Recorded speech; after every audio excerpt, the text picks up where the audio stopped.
Il y aura deux mots, les mots apprenti et Bordeaux. C'est une histoire si banale en cette période qu'elle est 1000 fois racontée dans tous les nouveaux livres.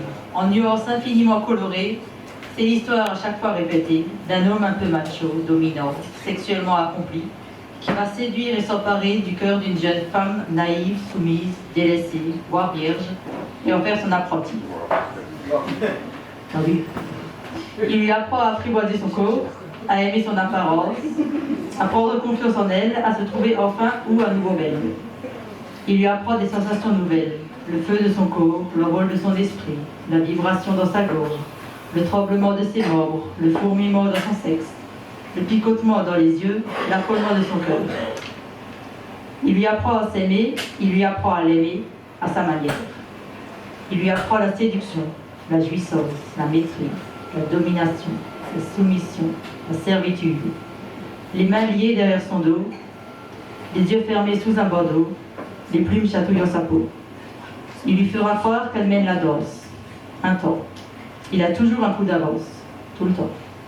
Il lui donne tout, il la met en scène, il la met en lumière, il devient sa lumière, son oxygène, sa dépendance.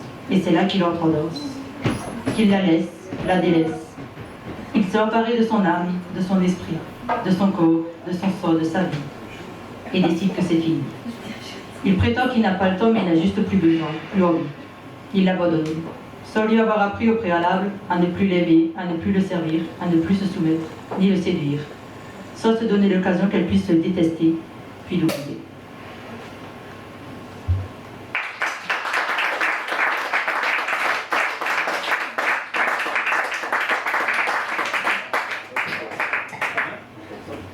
Minuscule. Je ne suis qu'un mot, insignifiant parmi tant d'autres, le cri du cœur que tu aurais dû retenir, le mot de trop qui blesse cette personne qui t'est chère. Je ne suis qu'une journée, un soupir dans le souffle de la vie, une journée pleine de surprises, une journée tant attendue, riche en événements ou à bannir à tout jamais. Je ne suis qu'une seconde, celle où tout bascule, celle qui marque une rencontre déterminante, cette petite seconde où tu aurais préféré être ailleurs. Cette interminable seconde de silence où tu attends fiévreusement une réponse de la plus capitale importance. Je ne suis qu'un virus microscopique, invisible à l'œil nu. Je terrasse toute une population en me propageant.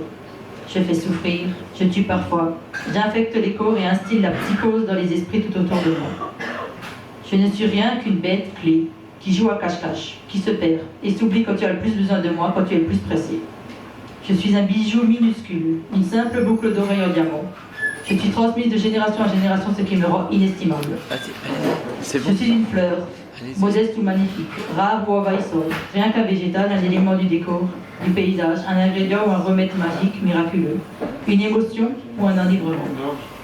Je ne suis qu'un tout petit doudou, objet de substitution pour soulager les parents, déclencheur de cataclysme en cas de perte. Je suis un simple souffle. Je transporte les odeurs, les parfums, les souvenirs, les ions positifs ou négatifs. Je sèche des larmes, je purifie l'esprit et fais virevolter les billets, les feuilles, les oiseaux et même les plus gros avions.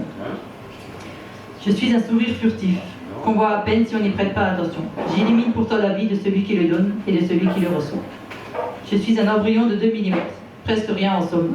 Un grand bonheur et l'espoir d'une nouvelle vie riche d'expérience. Je ne suis qu'une personne, un pion dans l'échiquier humain, un microbe sur la surface du globe. Pour tout le monde, je ne suis personne. Mais pour une personne, je compte plus que tout le monde. Je ne suis qu'un livre, un bouquin, le doux souvenir de l'enfance, le parfum intrépide de l'adolescence, la fragrance sensuelle de la jeunesse ou l'odeur entêtante de la sagesse, un trésor pour certains. Je ne suis qu'un papillon. On dit qu'un simple battement d'aile de mes ailes chatoyantes peut provoquer un ouragan à l'autre bout du monde. Je suis un minuscule point lumineux dans le noir de la nuit, une étoile gigantesque qui brûle et explose à des années-lumière. Tous ces petits riens minuscules qui sont tellement de choses.